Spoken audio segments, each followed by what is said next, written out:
Hai anak-anak, bagaimana kabar kalian hari ini? Semoga kalian semua dalam keadaan sehat dan baik. Nah, hari ini kita akan belajar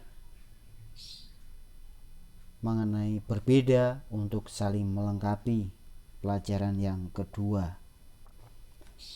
Tujuan pembelajaran kita hari ini itu kita diharapkan nanti memahami sikap kita terhadap lawan jenis, baik itu yang laki-laki ataupun yang perempuan.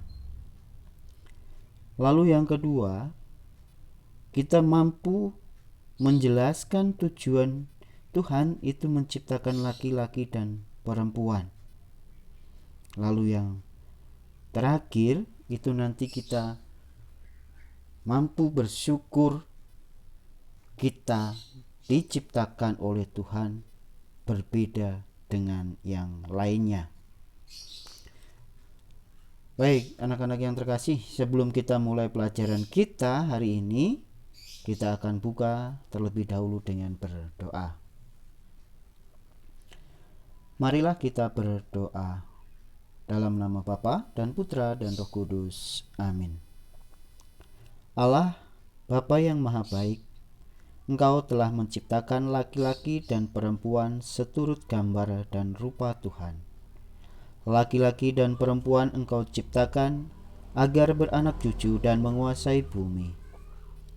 Untuk tujuan itu, kami perlu saling menolong dan melengkapi, namun tidak membeda-bedakan dan menindas yang lain.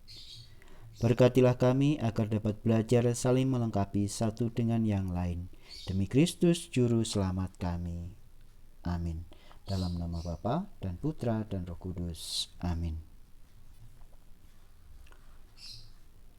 Baik anak-anak yang terkasih,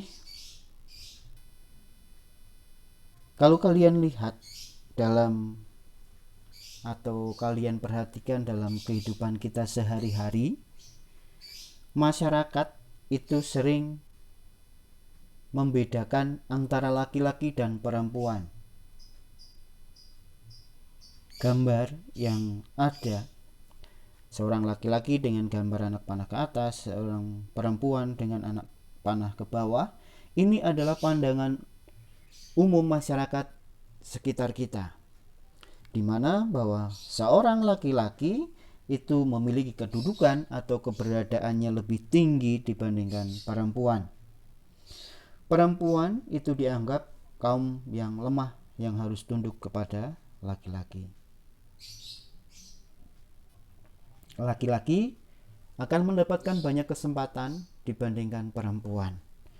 Nah, ini yang terjadi dalam masyarakat kita. Kita tidak bisa menghindari hal itu. Nah, budaya yang menganggap bahwa laki-laki itu posisinya berada di atas, itu disebut dengan budaya patriarki. Jadi, kedudukan perempuan itu di bawah karena dianggap lemah. Nah, kebudayaan atau budaya yang menganggap bahwa laki-laki itu tinggi keberadaannya atau kedudukannya, ini menimbulkan banyak masalah. Masalah-masalah yang ada itu berkaitan dengan ketidakadilan gender. Artinya bahwa perempuan itu diperlakukan tidak adil karena fisiknya. Kalau kalian masih ingat ciri-ciri fisik laki-laki dan perempuan, di mana ciri-ciri fisik secara umum itu perempuan memang lebih lemah. Ciri-ciri umum. Nah, contohnya perempuan itu lemah lembut, lalu melakukan pekerjaan yang ringan, suka memasak. Nah, kalau laki-laki itu pekerja keras, kuat. Nah, ini yang menimbulkan pandangan masyarakat menganggap bahwa laki-laki itu kedudukannya lebih tinggi. Tetapi pada zaman sekarang, saat ini, bahwa laki-laki dan perempuan itu sama, setara, karena perjuangan gender menjadikan pekerjaan dan peranan atau tugas yang disukai oleh laki-laki maupun perempuan itu sama. Contohnya, kuli bangunan kalau dulu adalah laki-laki, tetapi sekarang itu perempuan juga yang melakukan. Juru masak atau koki kalau dulu adalah seorang perempuan. Kalau sekarang kenyataannya banyak laki-laki yang menjadi juru masak. Nah, ini adalah kesetaraan gender. Artinya bahwa sekarang itu sudah tidak ada perbedaan mana pekerjaan atau kegiatan untuk laki-laki dan untuk perempuan, asalkan itu tidak melanggar norma agama maupun norma adat yang lainnya. Nah, anak-anak yang terkasih, Allah mempunyai maksud khusus menciptakan manusia dan laki-laki dalam hidup kita. Sekarang kita lihat dari kitab suci, yaitu dari Kejadian.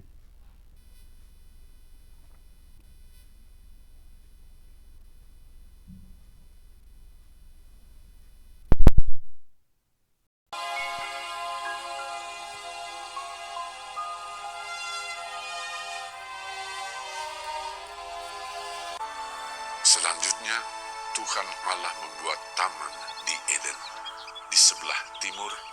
Disitulah ditempatkannya manusia yang dibentuknya itu. Lalu Tuhan Allah menumbuhkan berbagai-bagai pohon dari bumi, yang menarik dan yang baik untuk dimakan buahnya.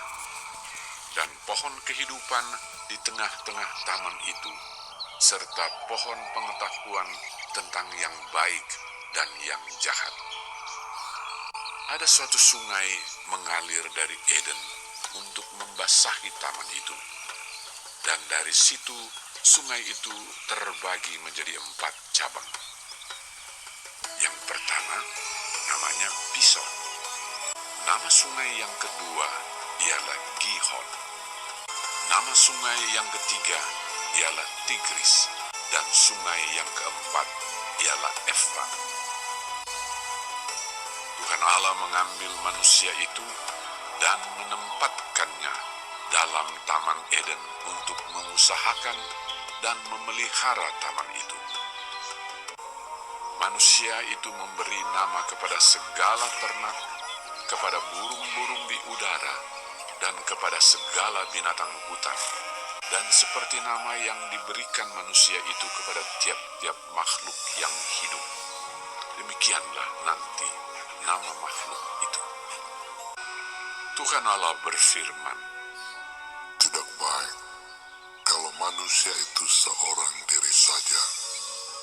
Aku akan menjadikan penolong baginya yang sepadan dengan dia." Lalu Tuhan Allah membuat manusia itu tidur nyenyak. Ketika ia tidur, Tuhan Allah mengambil salah satu rusuk daripadanya, lalu menutup tempat itu dengan daging. Dan dari rusuk yang diambil Tuhan Allah dari manusia itu, dibangunnyalah seorang perempuan. Lalu dibawanya kepada manusia itu. Lalu berkatalah manusia itu, "Inilah dia, tulang dari tulangku, dan daging dari dagingku. Ia akan dinamai perempuan, sebab ia diambil dari laki-laki." Sebab itu seorang laki-laki akan meninggalkan ayahnya dan ibunya dan bersatu dengan istrinya, sehingga keduanya menjadi satu daging. Laki-laki dan perempuan diciptakannya mereka.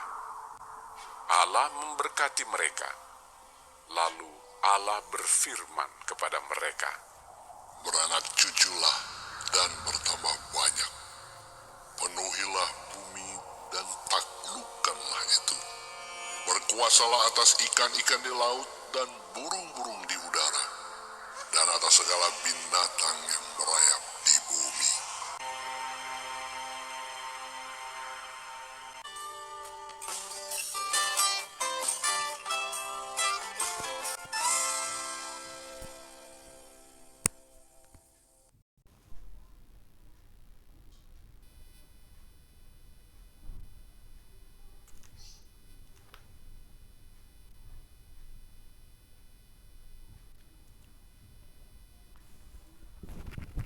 Baik, anak-anak yang terkasih, kalau kalian perhatikan dari kisah Adam dan Hawa atau manusia dan Taman Eden,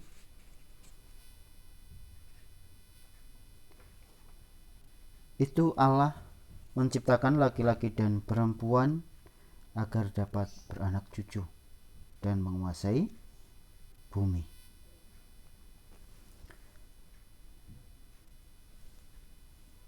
Ketika Adam memberikan nama kepada binatang dan tumbuhan yang ada di Taman Eden itu, ia tidak menemukan ciptaan yang sepadan dengan dirinya. Oleh karena itu, Allah bersabda, "Tidak baik kalau manusia seorang diri saja. Aku akan menjadikan penolong baginya yang sepadan dengan dia." Lalu Allah menciptakan perempuan. Nah, laki-laki dan perempuan memiliki ciri fisik yang khas.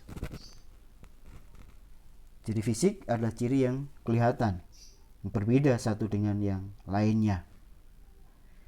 Ciri-ciri fisik berperan untuk saling melengkapi untuk mendapatkan keturunan. Nah, ciri-ciri yang ada dalam diri laki-laki dan perempuan tidak bisa kita pilih. Harus kita terima dan jalani dengan penuh syukur. Laki-laki tidak bisa memilih untuk bisa mengandung, atau sebaliknya perempuan tidak bisa mengandung. Tidak. Tetapi karena memang Allah itu sudah menciptakan kita sedemikian rupa baiknya, maka kita harus menerimanya. Lalu bagaimana tanda syukur kita kepada Tuhan? Yaitu dengan merawat kekhasan fisik yang kita miliki, baik itu yang laki-laki maupun yang perempuan. Jadi, laki-laki dan perempuan memiliki arti khusus dalam hal beranak cucu atau mendapatkan keturunan. Nah, dengan perbedaan yang ada dalam diri setiap laki-laki maupun perempuan, itu diharapkan untuk saling melengkapi satu dengan yang lainnya, terutama dalam hal keturunan. Selain mendapatkan keturunan, juga saling mengembangkan satu dengan yang lain. Kita tidak bisa hidup seorang diri. Yang laki-laki tidak akan bisa hidup dengan yang laki-laki saja. Begitu pula sebaliknya, perempuan dengan perempuan pasti membutuhkan satu dengan yang lainnya. Perbedaan laki-laki dan perempuan tidak dapat dijadikan dasar untuk peran lain selain beranak cucu. Laki-laki dan perempuan itu sepadan dan sederajat. Nah, artinya bahwa di mata Tuhan, laki-laki dan perempuan itu sepadan, tidak ada perbedaannya, sederajat, tidak seperti dalam pandangan masyarakat tadi. Nah, Kalau kita kembali ke pelajaran minggu lalu, bahwa ciri khas yang membedakan laki-laki dan perempuan adalah ciri kodratinya. Yang laki-laki berjenis kelamin laki-laki, tidak mengandung, tidak menyusui, tidak hamil, berjakun. Lalu yang perempuan bisa hamil, bisa mengandung, bisa melahirkan, menyusui. Nah, ini ciri-ciri ini yang kita terima dari Tuhan, itu yang harus kita syukuri, harus kita rawat, harus kita jaga. Karena sekali lagi, Allah menciptakan kita sedemikian baik adanya, ciptaan yang paling sempurna dibandingkan ciptaan lainnya. Maka ketika bersama dengan teman ataupun orang lain yang berbeda jenis kelamin, kita juga tidak boleh untuk mengejeknya. Kita harus saling menghormati, saling menghargai dengan adanya perbedaan itu. Sekali lagi, bahwa perbedaan antara laki-laki dan perempuan itu digunakan untuk saling melengkapi dan saling mengembangkan. Baik, anak-anak yang terkasih, sekarang kita akan merenung atau berefleksi tentang kekhasan diri kita masing-masing.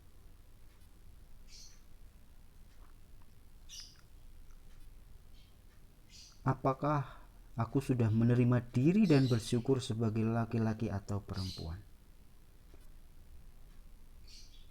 Apakah aku menghormati lawan jenis sebagaimana aku menghormati diriku sendiri?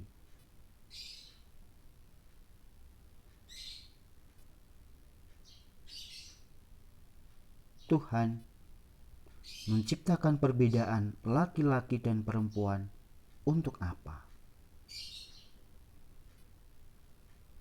Apakah aku sudah memahami bahwa laki-laki dan perempuan diciptakan untuk saling melengkapi? Nah, ini menjadi bahan permenungan kita, refleksi kita, supaya kita semakin menyadari bahwa Tuhan menciptakan manusia itu sungguh amat baik bagi kita. Baik, anak-anak yang terkasih, pembelajaran kita hari ini cukup. Semoga dengan materi kali ini kita semakin mensyukuri keberadaan diri kita dan keberadaan lawan jenis kita maupun orang lain. Sebelum kita akhiri, kita akan berdoa terlebih dahulu. Dalam nama Bapa dan Putra dan Roh Kudus. Amin. Allah yang Maha Baik, kami bersyukur pada kesempatan hari ini kami diingatkan kembali bahwa kami laki-laki maupun perempuan adalah ciptaan-Mu yang sempurna.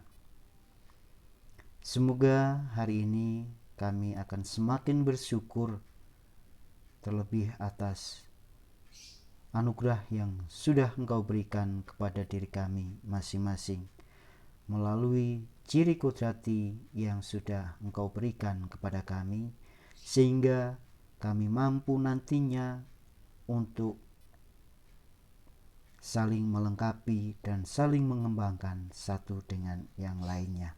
Demi Kristus Tuhan dan pengantara kami. Amin. Dalam nama Bapa dan Putra dan Roh Kudus. Amin. Baik, anak-anak yang terkasih, demikian pelajaran kita hari ini. Tetap semangat dan Tuhan memberkati.